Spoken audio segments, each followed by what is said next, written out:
Hello दोस्तों, नमस्कार। RJ Hindi कहानी में आपका बहुत बहुत स्वागत है। दोस्तों, कहानी का पूरा आनंद लेने के लिए वीडियो को लास्ट तक देखें। अगर कहानी पसंद आए तो कृपया चैनल को जरूर सब्सक्राइब करें और वीडियो को लाइक करें। तो दोस्तों चलिए शुरू करते हैं। शानदार पार्टी चल रही थी। मित्रों और रिश्तेदारों से घर भरा हुआ था। हालांकि मनस्वी नहीं चाहती थी कि इस तरह का कोई आयोजन किया जाए, लेकिन उसकी छोटी बहन गौरी की जिद थी कि शादी की 10वीं सालगिरह धूमधाम से मनाई जानी चाहिए।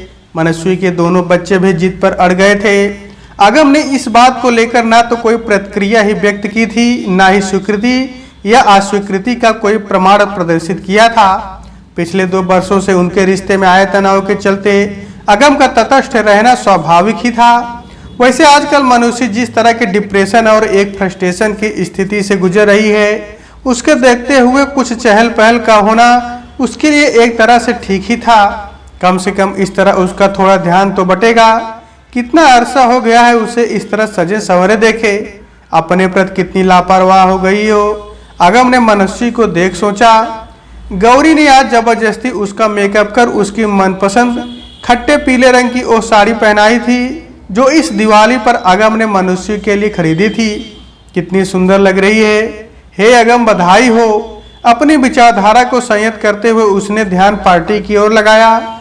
किसी बात पर खिलखिला उठी थी मनस्वी और उसके मोती जैसे दांतों की पंक्ति एक बारगी अपनी झलक दिखा, फिर अंदर दुबक गई थी। 2 साल बाद शायद उसने मनस्वी को हंसते देखा है। किन गुफाओं में छिपा लिया है उसने अपनी इस हंसी को। किस गहरे अदृश्य लोक में पीड़ा की परतों के नीचे छिपा लिया है अपने अप्रतिम सौंदर्य को। सारी आभा खत्म हो गई है चेहरे की। निस्तेज चेहरा ढलते सूरज के धुलाते पीले रंग की मानिंद हो गया है। हाथों में फूलों का गुलदस्ता ले मनस्वी की ओर बढ़ा अगम। उसका दिल चाह रहा था कि बाहों में भरकर वो मनस्वी को चूम ले। I love you. गुलदस्ता उसकी ओर बढ़ाते हुए अगम बोला। उसकी आंखों में प्यार का सागर हिलोरे ले रहा था। गुलाबी गुलाब का गुलदस्ता। मनस्वी की आंखें बरस उठी। पूरा का पूरा गुलदस्ता लेकर उसने सब लोगों के सामने ही डस्टबिन में डाल दिया। तुम अच्छी तरह से जानते हो कि मुझे लाल गुलाब ही पसंद है। इन फीके गुलाबी गुलाबों को भेंट कर तुम क्या यह जतलाना चाहते हो कि तुम्हारा प्यार भी मेरे प्रति हल्का और फीका पड़ गया है? तुमने जानबूझकर ऐसा किया ताकि लोग जान सके कि तुम अब मुझे प्यार नहीं करते। मनस्वी, स्टॉप क्रिएटिंग सीन। लोग देख रहे हैं। अगम किसी भी तरह से स्थिति को संभालना चाहता था।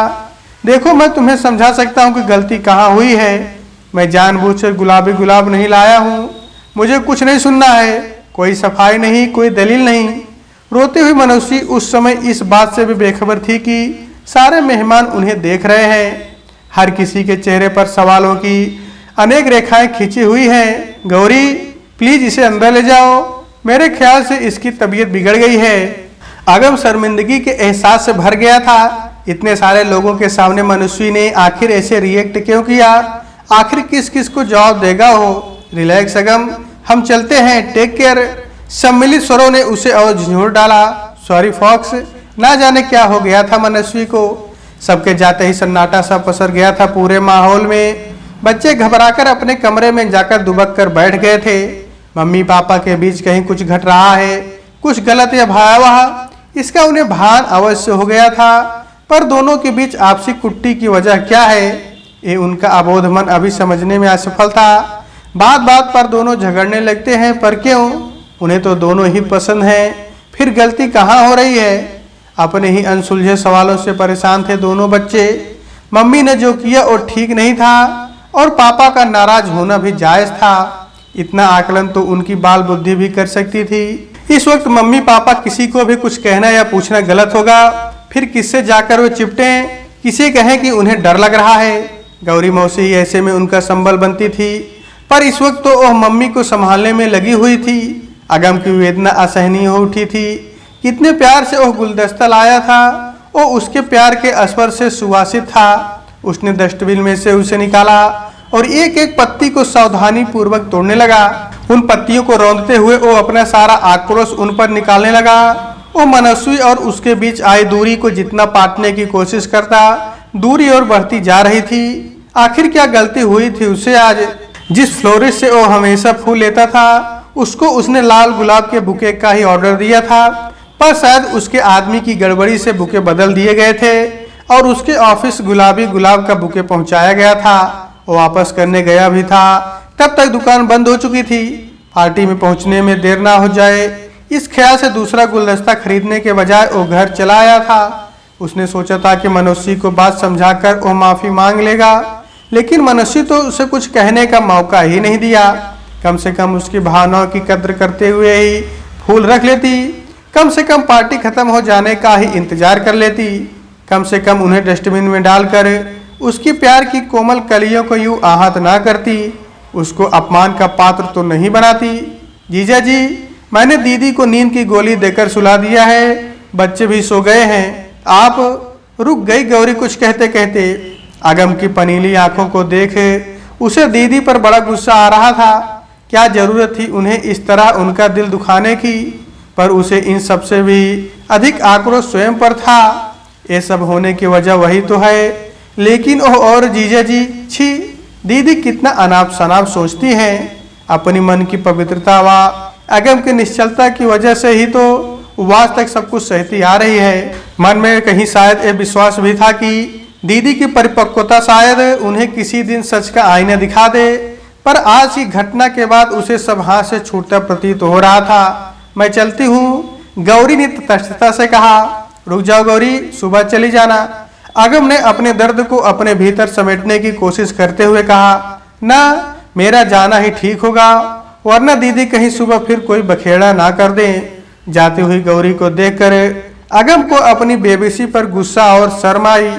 मनस्वी, जिसे वो जान से ज्यादा प्यार करता है, उस पर शक करती है, और वो भी गौरी को लेकर। वो गौरी जो उनकी शादी के समय मात्र 14 साल की बच्ची थी, उसके बड़े होने से क्या रिश्तों के मायने भी बदल गए हैं। बस उसकी संजीदगी और अच्छे व्यवहार के कारण अच्छा लगता है उससे बात करना। वो उसके साथ बात करते घूमते वैसा ही महसूस करता है जैसे कि एक बेटी का बाप। बच्ची से उसके किशोर बनते ही मनस्वी ने उनके बारे में गलत सोचना शुरू कर दिया। अचानक ही उनके रिश्ते में एक तनाव आ गया है। मनस्वी को समझाने की सारी कोशिशें बेकार सिद्ध हो रही हैं। मनस्वी के बिना जीवन की कल्पना तो अगम कर भी नहीं सकता है, न ही उसे विश्वास होता है कि वो कभी उसकी विश्वसनीयता और प्यार पर शक भी कर सकती है। कमरे की सजावट उसे पीड़ा के असंख्य कांटे चुभो रही थी। बच्चों ने कितने अरमान से स्टीमर और गुब्बारे लगाए थे। रंग बिरंगे बल्बों की रोशनी अब कितनी फीकी लग रही थी। खाना मेजों पर यूं ही लगा रह गया था। कुछ भरे कुछ खाली गिलासों की कतार भी लगी थी। अगम वहीं सोफे पर निढाल लेट गया।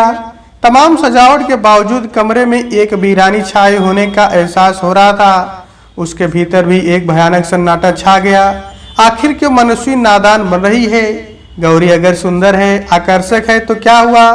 मनस्वी तो अभी भी आकर्षक लगती है। उसके व्यवहार से पूरा परिवार निराशा के भंवर में डूबता जा रहा है। पिछले 2 साल से गौरी इसी शहर में नौकरी कर रही है।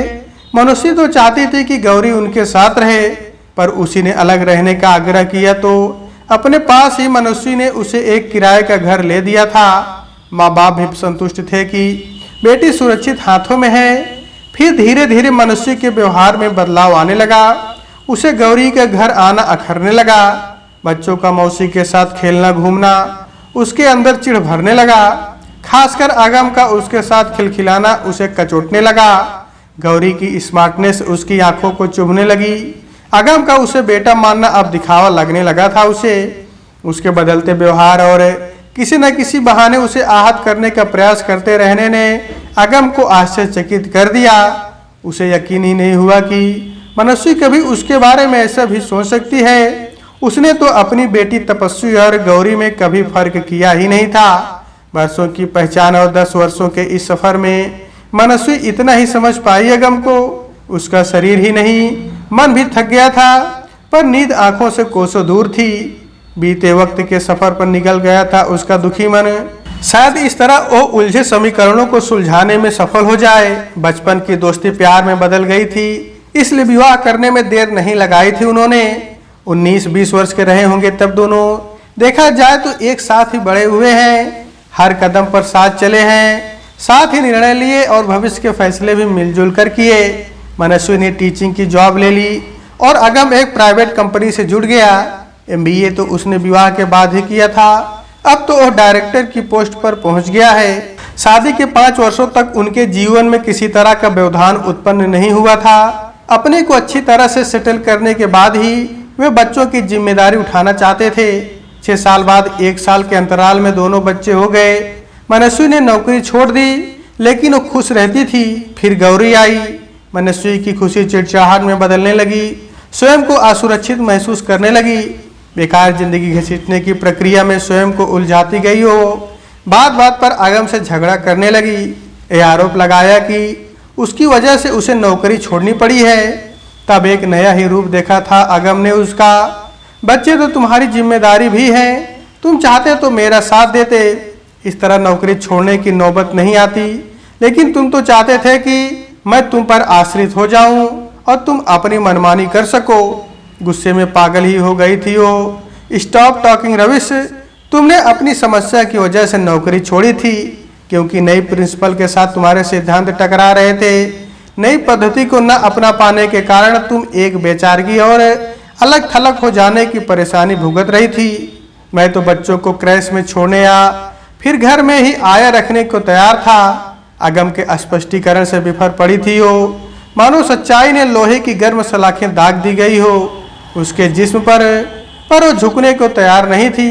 सब बकवास है। हकीकत तो यह है कि तुम चाहते ही नहीं थे कि मेरी भी कोई पहचान हो, घर में बैठकर उबती रहूं, यही चाहते हो ना तुम।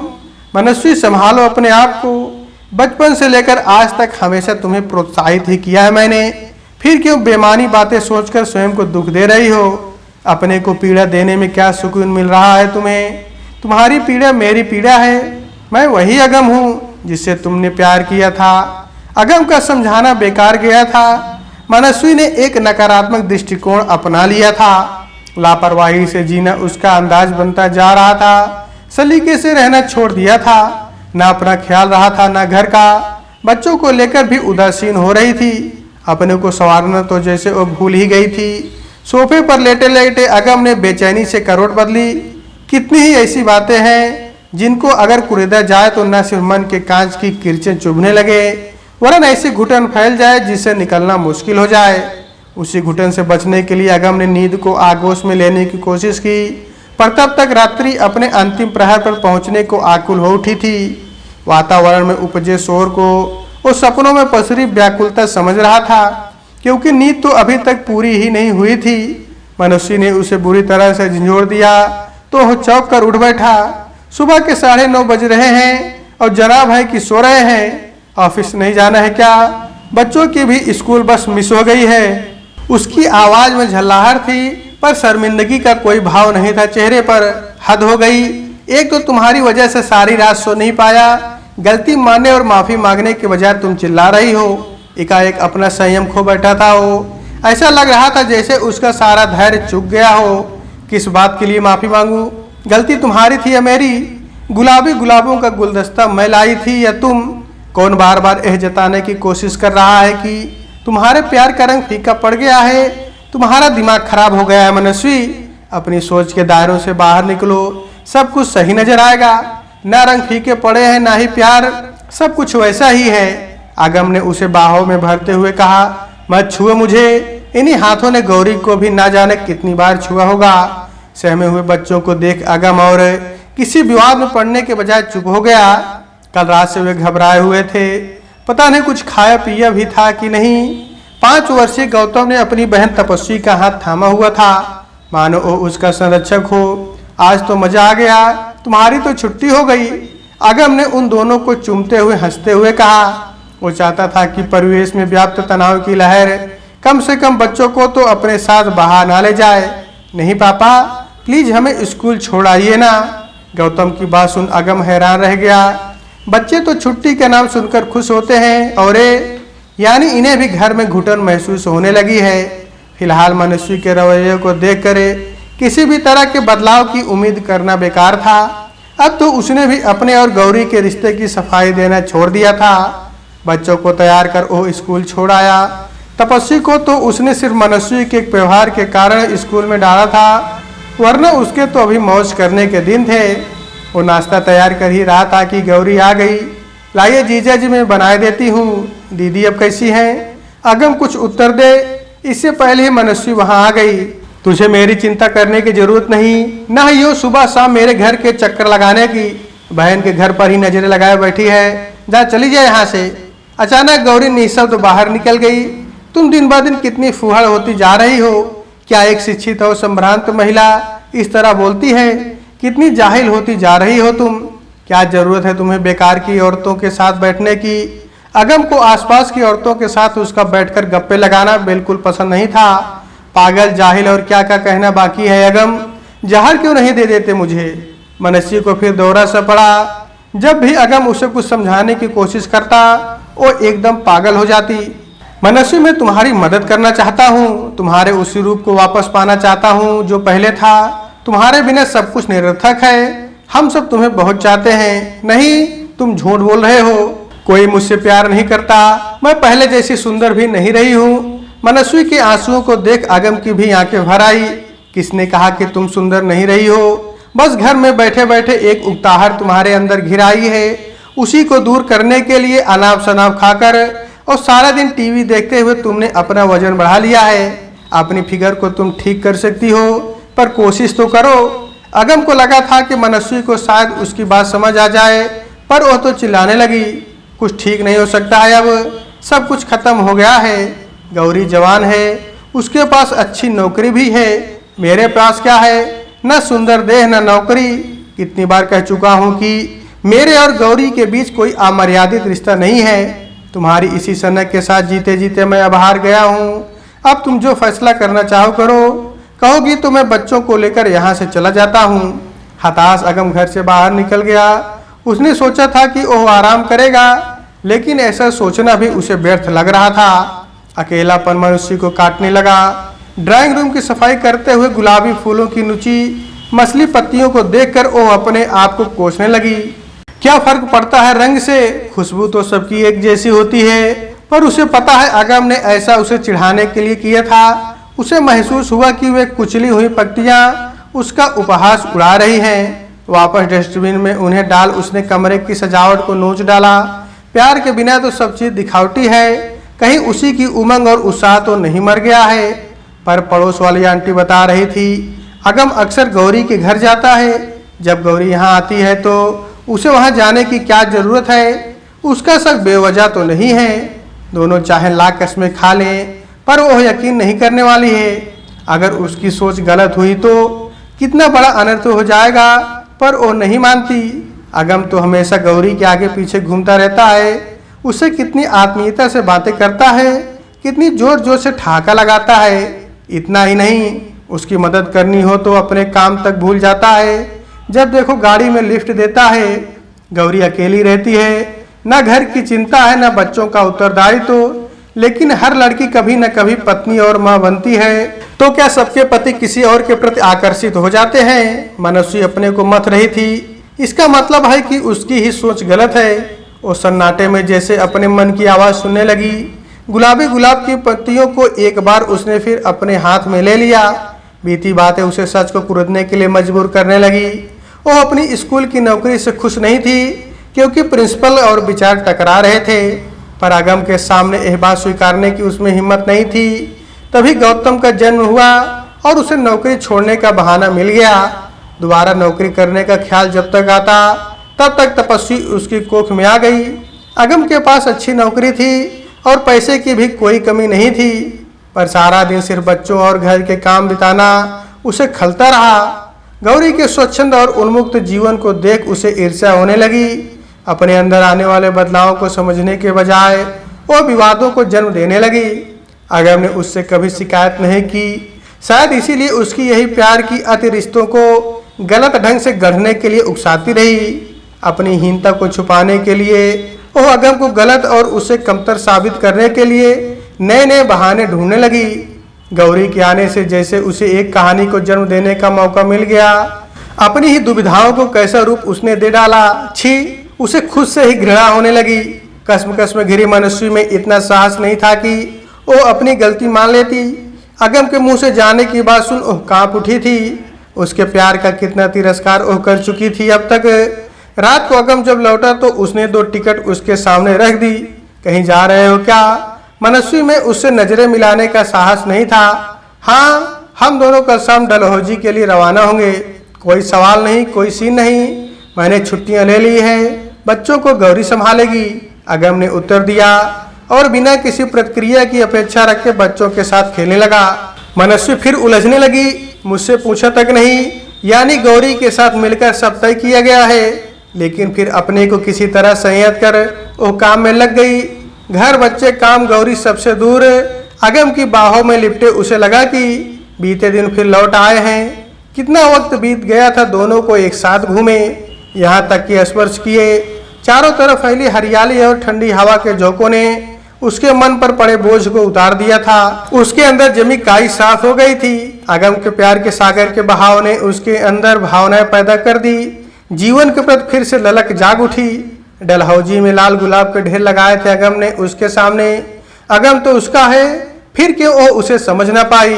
अगम, मैं नहीं जानती कि पिछले 2 वर्षों में मैंने जो कांटे तुम्हें चुभोए हैं उसके लिए किस मुंह से माफी मांगू।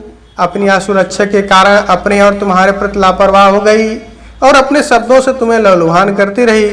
भूल जाओ मनस्वी, नए सिरे से जिंदगी की शुरुआत करने का ही एक मजा है। तुम अपनी ही बनाई गुफा की कैसे बाहर निकल आई, यही बहुत है। बाकी समीकरणों को हम वापस चलकर हल कर लेंगे। लौटते समय उसके अंदर जल्दी से जल्दी बच्चों से मिलने की चाह थी और गौरी के प्रति एक संरक्षक का भाव। फिर भी अगम कोई रिस्क नहीं लेना चाहता था और इसीलिए दोबारा उसने गौरी की मदद ली। चलिए दीदी, योगा की क्लासेस ज्वाइन करते हैं, और हाँ, स्लिमिंग सेंटर भी तो पास में है, वहाँ आपका नाम लिखवा दिया है मैंने। गौरी ने डरते डरते मनस्वी से कहा, लेकिन उसे देखकर खुशी और हैरानी भी हुई कि मनस्वी ने विरोध नहीं किया। घर से बाहर उसे ले जाने में कामयाब होते ही गौरी ने उसके लिए बढ़िया साड़ियाँ खरीद ली। उसकी देह यश अपने पुराने आकार में आने लगी तो स्वतः उसके अंदर एक आत्मविश्वास पैदा होने लगा और साथ ही सजने संवरने की इच्छा भी जागृत होने लगी। हाँ दीदी, क्या गजब ढा रही हो। गौरी ने एक दिन उसे छेड़ा तो अगम फौरन बोला, खबरदार मेरी जान को नजर न लगाओ। मनस्वी को भरपूर नजरों से देखता हुआ बोला, मैंने कुछ लोगों से तुम्हारी नौकरी की बात की है, पेपर में लगातार विज्ञापन देख रहा हूँ। क्या? पर अब इतने साल बाद बच्चों को कहाँ छोड़ूंगी? बड़ा अजीब लगेगा। कुछ अजीब नहीं लगेगा, बच्चों के लिए मैंने आया का इंतजाम कर दिया है। वैसे भी माँ पापा को मैंने कुछ दिनों के लिए यहाँ आकर रहने को लिख दिया है कि ताकि शुरू में बच्चों को नया इंतजाम अटपटा ना लगे। अगम ने दृढ़ता से कहा। पर अगम, मनस्वी अभी भी विश्वास नहीं कर पा रही थी। परवर कुछ नहीं, मुझे अपनी इसी मनस्वी की जरूरत है जिसमें आत्मविश्वास हो, जो खुद से प्यार करे और हम सबको भी, और ऐसा करने के लिए मैं कुछ भी सह सकता हूँ। नौकरी करते करते मनस्वी को 2 माह बीत गए थे और इस दौरान उसमें बहुत परिवर्तन आ गया था। वो एक नई चमक से खिल उठी थी। अपने व्यक्तित्व को बखूबी तराश लिया था उसने। उसे जन्मदिन की तैयारी करते देख वो समझ गया था कि मनस्वी अब गलतफहमी की गुफा के दरवाजे बंद कर चुकी है। जन्मदिन वाले दिन जब गुब्बारों के फटने से अगम की नींद खुली तो वो चकित रह गया। बच्चे, मनस्वी, गौरी, सबके हाथ में गुलाबी गुलाब के गुलदस्ते थे। हैप्पी बर्थडे टू यू का समयोत्सव उसे आनंदित कर गया। पर एक गुलाबी गुलाब, अगम हैरान था। छोड़ो ना, रंग में क्या रखा है, बात तो गुलाब की है, उससे आने वाली खुशबू की है। कहते हुए मनस्वी ने उसे चूम लिया और अपने हाथों से बनाया मफलर उसके गले में डाल दिया। तो दोस्तों, आज के वीडियो में बस इतना ही। आपसे मिलते हैं अगले वीडियो में, तब तक के लिए नमस्कार।